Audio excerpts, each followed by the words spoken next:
कहानी की दुनिया चैनल में आप सभी का स्वागत है दोस्तों। वर्षा की शादी को 15 दिन हो चुके थे। हनीमून से वापस आते ही वह गांव अपने ससुराल जाने की पैकिंग करने लगी। नकुल, वर्षा तुम्हें बुरा तो नहीं लग रहा कि मैं तुम्हें अकेले गांव माँ बाबूजी के पास भेज रहा हूँ? क्या करूँ, फैक्ट्री में काम बहुत है, मालिक छुट्टी ही नहीं दे रहा। अगर वो छुट्टी दे देते तो मैं भी तुम्हारे साथ चलता। वैसे मैंने उन्हें बोल दिया है कि 2 हफ्ते बाद मुझे 10 दिन की छुट्टी चाहिए क्योंकि मेरी बहन की शादी है। वर्षा, हाँ हाँ कोई बात नहीं, पहले काम जरूरी है और वैसे भी मैं कोई पराई जगह थोड़ी ना जा रही हूँ, मैं तो अपने ससुराल ही जा रही हूँ। अपने घर वहां रहूंगी तो माँ जी को भी सहारा मिलेगा। सुनैना की शादी भी तो है अगले महीने। मुझे कोई बुरा नहीं लग रहा, तुम परेशान मत हो। नकुल वर्षा को बस में बैठा देता है। शहर से गांव की दूरी 7 घंटे की थी। वर्षा गांव पहुंचती है, सब लोग नई बहू का स्वागत करते हैं। वर्षा की सास और ननद बहुत अच्छे स्वभाव की थी। उन्होंने वर्षा को महसूस ही नहीं होने दिया कि वह नई जगह आई है। सास, वर्षा, बहू, गांव की कुछ औरतें तुम्हारी मुंह दिखाई के लिए आने वाली हैं। उनका बहुत मन था तुम्हें देखने का। एक काम करो, तुम जल्दी से तैयार होकर आंगन में आ जाओ। सुनैना, भाभी आज मैंने आपके लिए पूरी आलू खीर बनाई है, मैं भी आपके लिए लेके आती हूँ। सुनैना ने जबरदस्ती वर्षा को भारी नाश्ता खिलाया। मेहमान भी बार बार कह रहे थे, इसलिए वर्षा को सब कुछ ना कुछ खाना पड़ा। अगले दिन वर्षा की तबीयत थोड़ी खराब हो गई, उसके पेट में दर्द होने लगा। कमला बहन, बहू को नजर लग गई है, एक काम कर बहू की नजर उतार दे। कमला, हाँ जानकी बहन, मैंने नजर तो उतार दी है। जरूर नजर ही लगी है मेरी प्यारी बहू को, चेहरा देखो कैसे उतर गया है, बहुत ज्यादा दर्द हो रहा है बहू।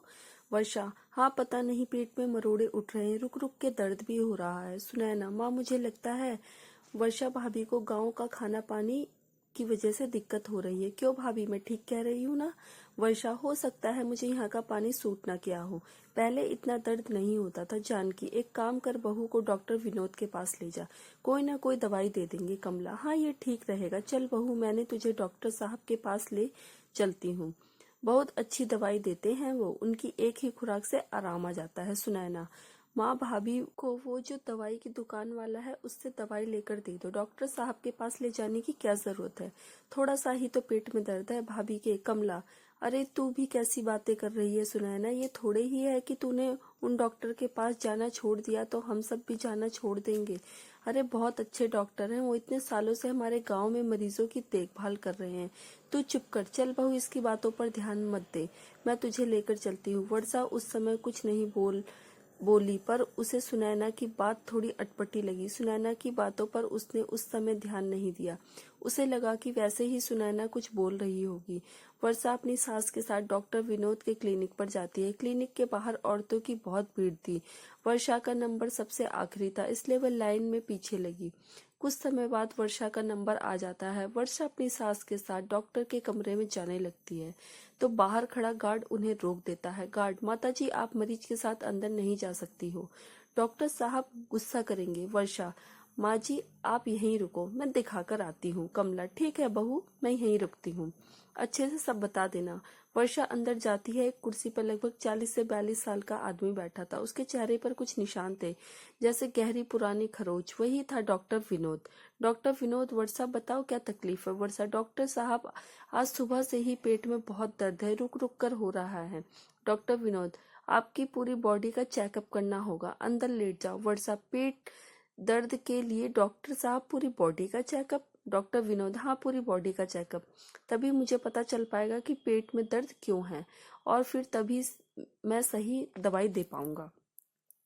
वर्षा को लगा कि डॉक्टर तो कई बार ऐसे चेकअप करते हैं। वर्षा अंदर कमरे में लेट गई। डॉक्टर विनोद अंदर आता है और दरवाजा बंद कर देता है। वर्षा को थोड़ा अटपटा सा लगता है क्योंकि उसने देखा था कि अक्सर जब भी डॉक्टर मरीज को लिटाकर चेकअप करते हैं तो साथ में कोई ना कोई घर का सदस्य जरूर खड़ा होता है, पर यहाँ वर्षा को बिल्कुल अकेले अंदर आने के लिए बोला गया था।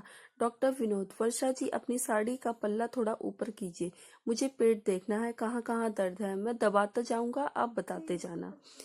यहाँ वर्षा जी नहीं, यहाँ नहीं, साइड में इधर। डॉक्टर विनोद, एक काम करता हूँ मैं पूरे पेट पर दबाकर देखता हूँ, जहाँ ज्यादा दर्द हो बता देना। अब वर्षा थोड़ा घबराहट महसूस होने लगी। विनोद वर्षा के शरीर को गलत तरीके से छूने की कोशिश करने लगा। वर्षा ने विनोद का हाथ झटक दिया और जोर से उसे तमाचा लगाया। वर्षा, बदतमीज इंसान, तुम डॉक्टर के नाम पे धब्बाओ। मैं अभी जाकर तुम्हारी काली करतूत सबको बताती हूँ। तुम्हारे चेहरे पर ये जो खरोच के निशान है, शायद उन्हीं औरतों के नखून होंगे जिनके साथ तुमने ऐसी घटिया हरकत करने की कोशिश की होगी। डॉक्टर विनोद, क्या बताओगी? इस गांव में कोई भी औरत मेरे खिलाफ कुछ नहीं बोल सकती, क्योंकि मेरे पास सभी की वीडियो और फोटोज है। अगर मैं चाहूँ तो इस पूरे गांव की औरतों को बदनाम कर सकता हूँ। तुम्हारी वीडियो और फोटो मैंने नहीं रिकॉर्ड की है। मैं तो बस नशे का इंजेक्शन देकर तुम्हें आराम से कोई तस्वीर या वीडियो ले सकता था, पर क्या करूं, तुमने समय से पहले ही सब कुछ खराब कर दिया। अब यहाँ से चली जाओ, वरना मैं सब औरतों की वीडियो और फोटो सोशल मीडिया पर डाल दूंगा। वर्षा उस समय चुप रही, क्योंकि उसे गांव की औरतों की इज्जत की परवाह थी। घर आकर उसने सारी बात फोन पर अपने पति नकुल को बताई। सुनैना पहले से ही डॉक्टर के अत्याचार का शिकार थी। वह डर रही थी कि कहीं उसे घर में किसी को कुछ पता या तो डॉक्टर विनोद उसकी फोटो सोशल मीडिया पर डाल देगा। वह भी सब कुछ वर्षा को बताती। नकुल गांव आता है और डॉक्टर विनोद को रंगे हाथ पकड़ना था।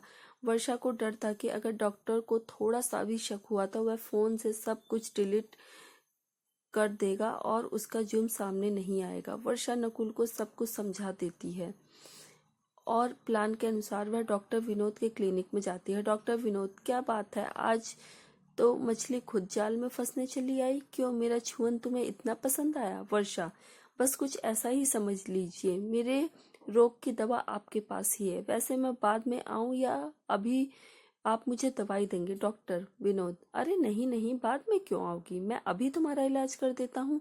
आओ अंदर चलते हैं। वर्षा यही चाहती थी कि डॉक्टर उसकी बातों में आ जाए और वह डॉक्टर का फोन चुरा ले। वर्षा, डॉक्टर, आपके पास से दवाइयों की बदबू आ रही है। पहले आप अपना ये कोट उतार कर अच्छे से हाथ मुंह धो लो, तभी मजा आएगा और करीब आने में। डॉक्टर विनोद, ओह, तुम यहीं रुको, मैं वॉशरूम से मुंह धोकर आता हूँ। विनोद को ध्यान नहीं रहा कि वह अपना कोट उतारकर वॉशरूम में चला गया। कोट में ही उसका मोबाइल था। वर्षा जल्दी से विनोद का मोबाइल निकालती है और क्लिनिक से बाहर आ जाती है। वहीं नकुल भी खड़ा था। दोनों पुलिस स्टेशन आ जाते हैं और वर्षा सारी बात पुलिस को बताती है। पुलिस डॉक्टर विनोद को अरेस्ट कर लेती है और उससे पूछताछ करती है। गांव वालों को जब पता चलता है कि उनके घर की सीधी सीधी औरतों ने विनोद को कितना गलत करता था, उनके साथ उन्हें धमकी देता था, तो वह सब भी यह देखकर दुखी होते हैं। सुनैना, माँ, आज भाभी ना होती तो विनोद जैसा बदमाश डॉक्टर पुलिस की हिरासत में कभी ना आता। भाभी मेरे साथ साथ और भी गांव की औरतों को इंसाफ दिलाया है। कमला, हम तो सचमुच यह सब जानकर दुखी थे। वर्षा बहू, तुमने तो आज अपने घर की इज्जत बचाने के साथ साथ गांव की सब औरतों की इज्जत की रक्षा की है। जीती रहो बहू, जीती रहो। बाबूजी, उस डॉक्टर को तो सख्त से सख्त सजा होनी ही चाहिए। पुलिस ने उसे कड़ी सजा सुनाई है। और नकुल, भगवान का लाख लाख शुक्र है, सब ठीक हो जाएगा। सब लोग वर्षा की बहुत तारीफ कर रहे थे। अपनी ननद सुनैना की शादी के बाद वर्षा नकुल के साथ वापस शहर चली गई। दोस्तों, ये कहानी आपको कैसी लगी नीचे कमेंट बॉक्स में